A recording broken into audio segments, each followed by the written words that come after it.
doces. Realmente a glória é de Deus, certamente. Se a gente tem parte no desenvolvimento da obra de Deus, é um privilégio que Deus dá. É simplesmente isso.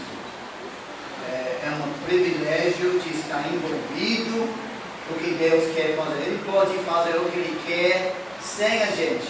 Obrigado, não, Felipe. Só obrigado, não? Isso não é teoria, é realidade. Mas nosso Deus é muito gracioso e não somente nos salva do pecado, coloca um novo coração dentro de nós, mas Ele dá para nós o privilégio de apresentar esta mesma mensagem que nos salvou para outras pessoas. É um privilégio. Tudo é a glória de Deus. Então, mas muito obrigado, Lúcio, pelas palavras doces. Temos falado do assunto de oração nos últimos 3 dias, mas eu vou descansar neste assunto hoje à noite. Okay? Quero falar dos últimos 6 horas da vida de Jesus de Nazaré. Os últimos 6 horas.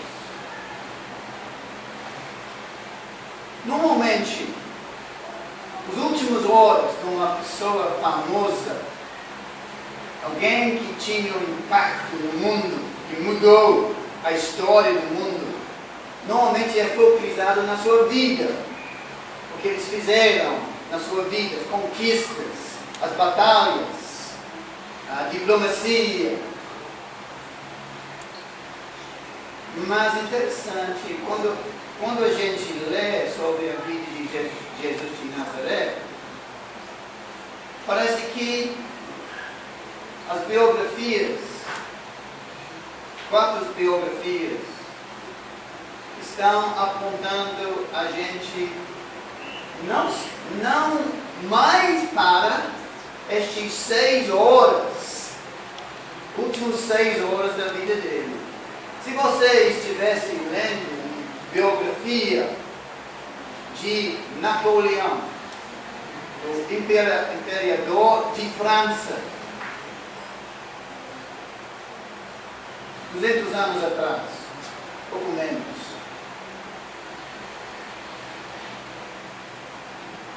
A biografia de Napoleão, que quase conquistou a Europa com os exércitos dele, um homem muito inteligente, um estrategista militar do primeiro nível. Provavelmente não existe um soldado, um general que compara com Napoleão. As biografias focalizam na vida dele, a juventude, as influências,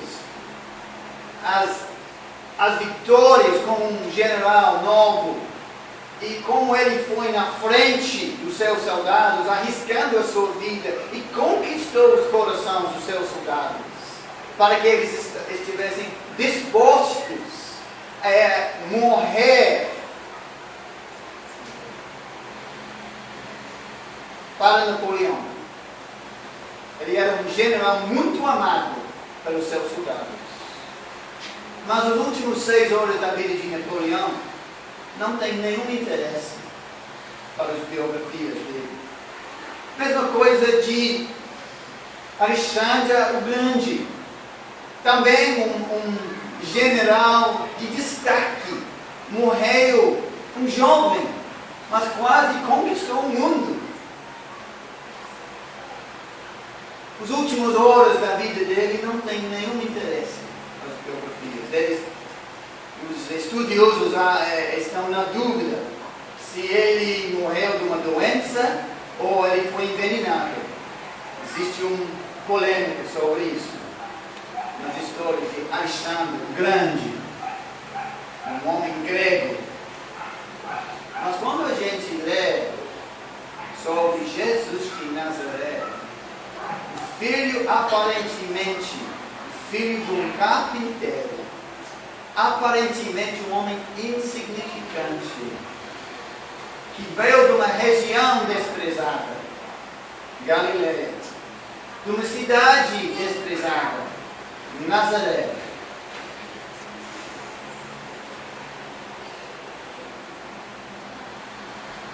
Tem nada grande de falar a respeito de conquistas.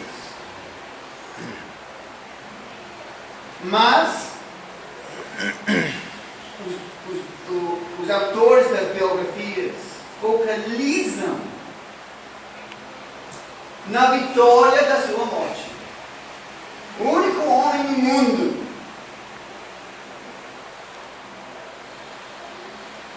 que tem biografias que focalizam na vitória destes 6 horas, últimos 6 horas. Mesmo Mohammed, um homem religioso dos muçulmanos, o interesse é na vida dele, as conquistas militares, religiosas dele. Na morte dele, não. Buda também, um líder religioso que tem um estilo de vida que tem mudado a mente de milhões de pessoas em Ásia. Também a morte dele não é de muito interesse. Mas Jesus de Nazaré, o filho do carpinteiro, um homem que não foi para uma faculdade, não tinha um exército, simplesmente andava em Israel, um país insignificante naquela época, invadido pelos romanos. Mas este homem atraiu os multidões, curando os leprosos, curando os cegos, fazendo os aleijados andar de novo, curando doenças, livrando pessoas possessas de demônios, escravos de Satanás, e falando palavras que no mundo não tinham ouvido, sarando os quebrantados de coração, deixando os cativos ser libertos do poder de pecado. Este homem atraiu as multidões, mas ele era ninguém aparentemente, um homem insignificante. Mas eu quero focalizar nestes 6 horas. Vamos, vem comigo para Mateus 27.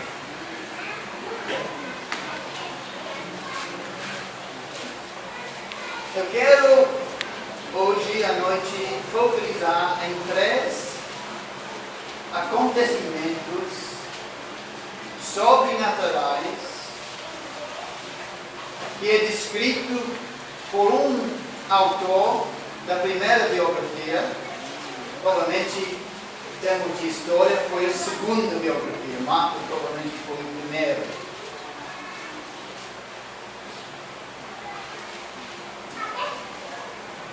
Mateus registra 3 coisas sobrenaturais. Ou eu vou falar de 3. Tem 4, mas eu vou falar de 3. Vamos ler. E Mateus diz sobre os últimos 6 horas da vida de Jesus de Nazaré. E houve trevas sobre, versículo 45 de capítulo 27. Jesus já está na cruz.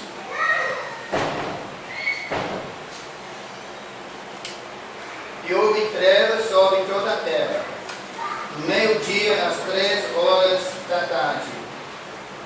Por volta das 3 horas da tarde, Jesus bradou em alta voz. Essas palavras são palavras aramaicas. Eloi, Eloi, lama sabachthani. que significa meu Deus, porque me abandonaste. Quando alguns dos que estavam ali ouviram isso, disseram, ele está chamando Elias. Elias foi um profeta famoso dos israelitas, muito que profetizava para Israel séculos antes. Imediatamente um deles correu em busca de uma esponja, embebeu-a em vinagre, colocou-a na ponta de uma vara e deu a Jesus para beber. Mas os outros disseram, deixem-no, vejamos se Elias vem salvá-lo. Depois de ter bradado novamente em alta voz, Jesus entregou o Espírito. Naquele momento, o véu do santuário é o templo em Jerusalém, rasgou-se em duas partes, de alto a baixo. A terra tremeu e as rochas se partiram. Os sepulcros se abriram e os corpos de muitos santos que tinham morrido foram ressuscitados. E saindo dos sepulcros depois da ressurreição de Jesus, entraram na cidade santa e apareceram a muitos.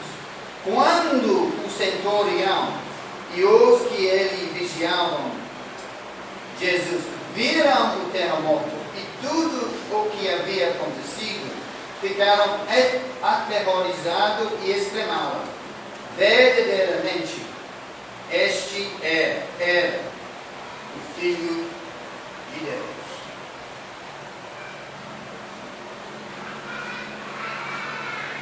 Nós entendemos o seguinte: Jesus de Nazaré foi condenado à morte por causa de acusações falsas das autoridades religiosas em Jerusalém, em Israel. O juiz daquela época, Pilatos, o governador escolhido pelo Império Romano,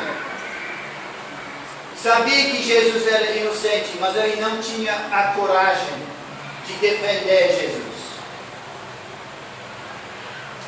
Jesus foi condenado à pior morte que uma pessoa pode experimentar: crucificação. As pessoas de destaque normalmente foram executadas com uma espada, rápido.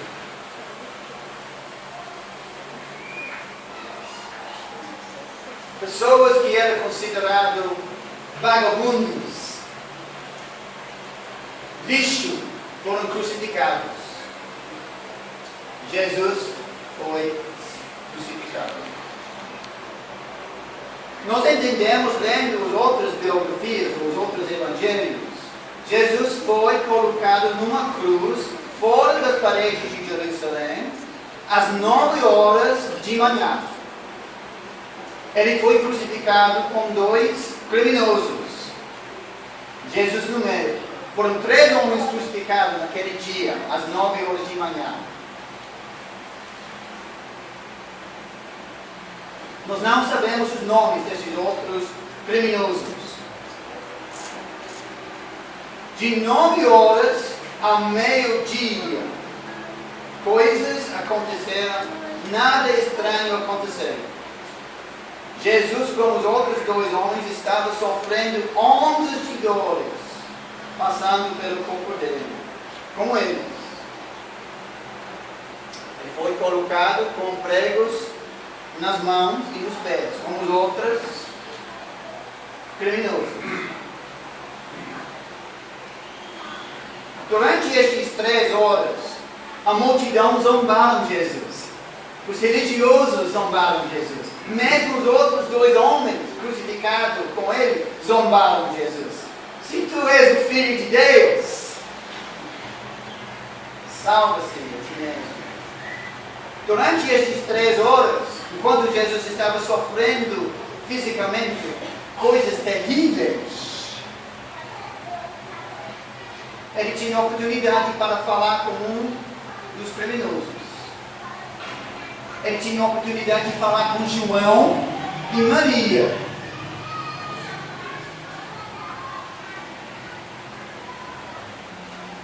Mas ao meio-dia, de repente, tudo mudou. Coisas sobrenaturais começaram a acontecer. Ao meio-dia, quando o sol foi mais forte em Jerusalém, a terra escureceu.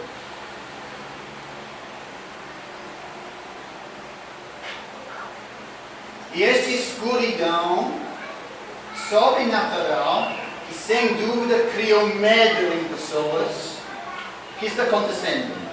É meio-dia.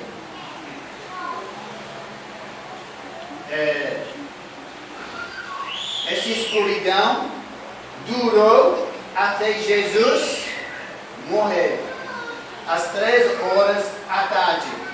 Então Jesus ficou na cruz 6 horas. Mas ao meio-dia nós lemos Mateus diz: trevas sobre toda a terra. Houve trevas sobre toda a terra. O que isso significa? Deus estava mostrando que alguma coisa terrível estava acontecendo com Jesus entre ele e Jesus de Nazaré. Alguma coisa entre os dois horrível estava acontecendo. Nós sabemos disso porque tem uma passagem no Velho Testamento que eles gostam de notar a passagem. Amos 8, versículo 9.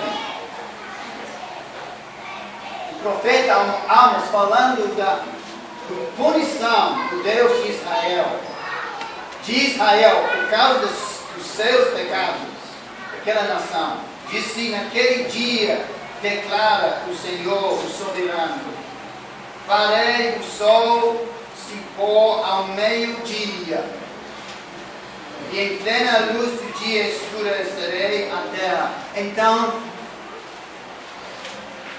escuridão deste tipo é ligado com punição, julgamento. Deus agindo como um juiz e executando a sua punição.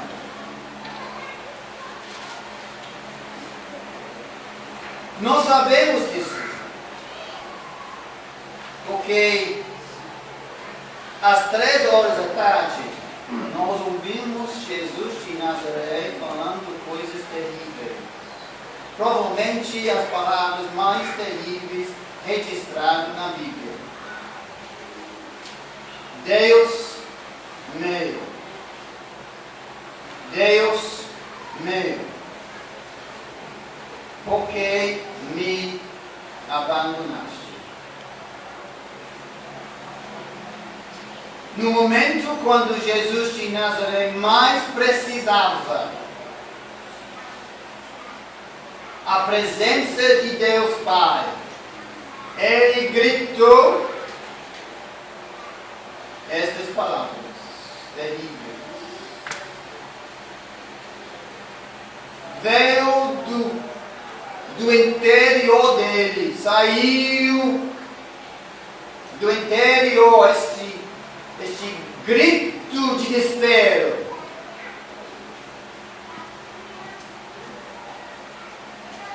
Por quê? Porque um homem que agora nós sabemos era muito mais do que homem, muito mais do que uma profeta, muito mais do que alguém que fez milagres.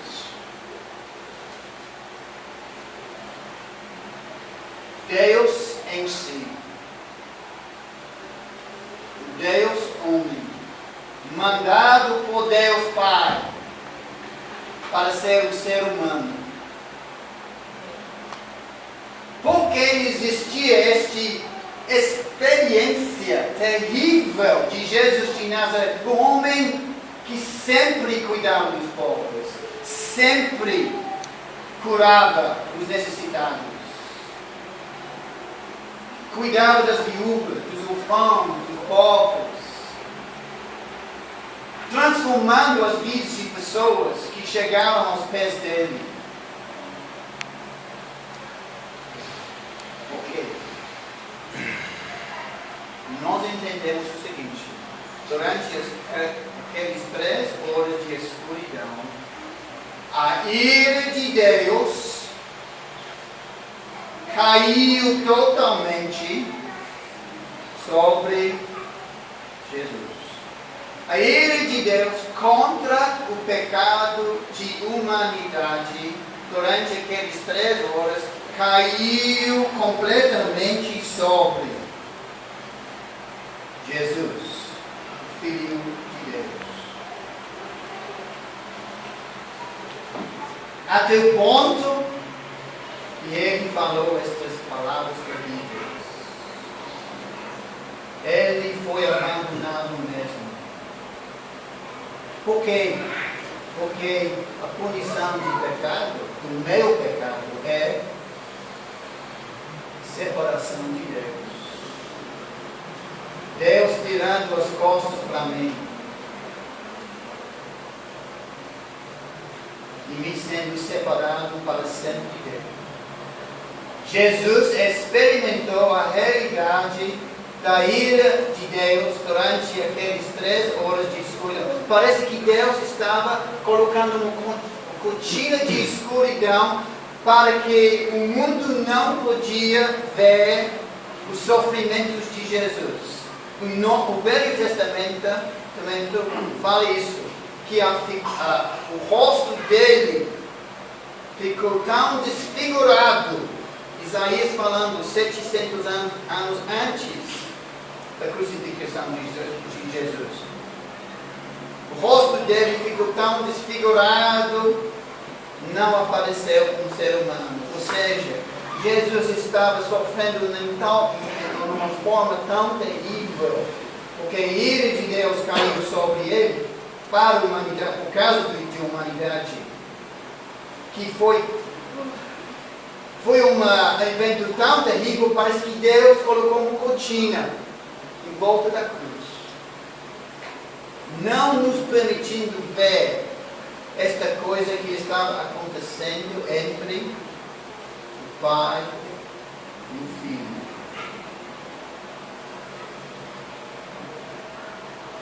Vou dizer uma coisa. Eu sei que eu deveria ter falado aquelas palavras. Eu mereço a ira de Deus. Eu deveria ter falado: Deus meu, porque me abandonaste. Mas Jesus de Nazaré, em meu lugar, falou aquelas palavras, porque ele recebeu no corpo dele a ira de Deus contra o meu pecado, contra o pecado de humanidade.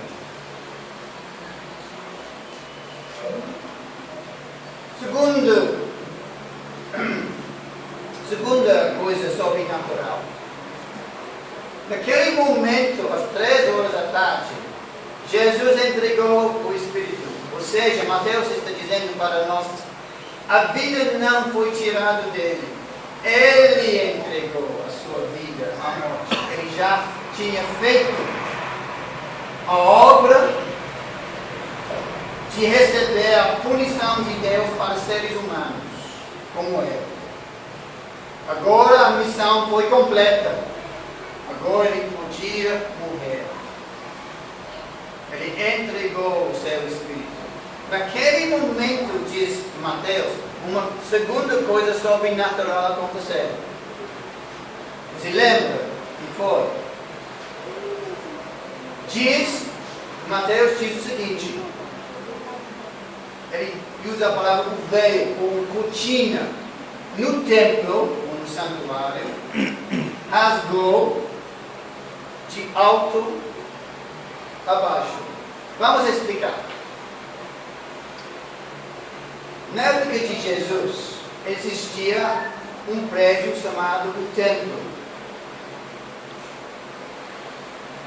O Templo foi o lugar onde os judeus adoraram a Deus e fez sacrifícios de animais. Nós não vamos entrar no porquê eles ofereceram animais, mas tinha muita importância e muito simbolismo. Este templo tinha 27 metros de comprimento, 14 metros de altura e 9 metros de largura.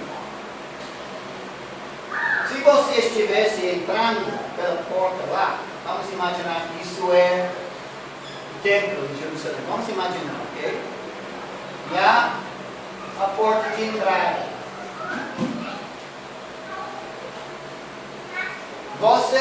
Se você entrasse, você veria duas partes do templo. A primeira parte foi chamada o Santo Lugar. E tinha 18 metros de comprimento. Ou seja, vamos imaginar que isso foi o templo. Então, isso é muito útil aqui. Posso usar. Vamos imaginar que o Santo Lugar, a primeira parte do templo, parou aqui. Da porta para cá.